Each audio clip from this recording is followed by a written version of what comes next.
ഇബ്നു തൈമിയ്യ അലി ഇബ്നു അബീ ത്വാലിബ് തങ്ങളെ കുറിച്ച് പറയുന്ന വാക്ക് സ്ക്രീനിൽ കാണാം, ഞാൻ വായിക്കുകയാണ്.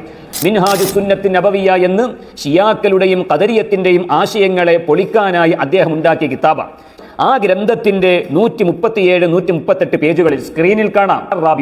ആദ്യം അബൂബക്കർ സിദ്ദീഖ് തങ്ങളെയും ഉമർ ഫാറൂഖ് തങ്ങളെയും നന്നാക്കിക്കൊണ്ട് മൂപ്പര് പറയുന്നു, അന്നല്ലാഹ ഖദ് അഖ്ബറ അന്നഹു സയജഅലു ലില്ലദീന ആമനു വഅമിലു സ്വാലിഹാത്തി ഉദ്ദ. വിശുദ്ധ ഖുർആനിന്റെ ഒരായത്ത്, അതിന്റെ താഴെ ആ ചുവന്ന വരി കൊണ്ട് മാർക്ക് ചെയ്ത ഭാഗം നിങ്ങളൊന്ന് വായിക്കൂ പ്രിയപ്പെട്ട മുഅ്മിനീങ്ങളെ. വലം യകുൻ കദാലിക അലിയുൻ, അലി ഇബ്നു അബീ ത്വാലിബ് റളിയല്ലാഹു അൻഹു അപ്രകാരമായിരുന്നില്ല, അഥവാ ഉമർ തങ്ങളെ പോലെയും സിദ്ദീഖ് തങ്ങളെ പോലെയും ആയിരുന്നില്ല.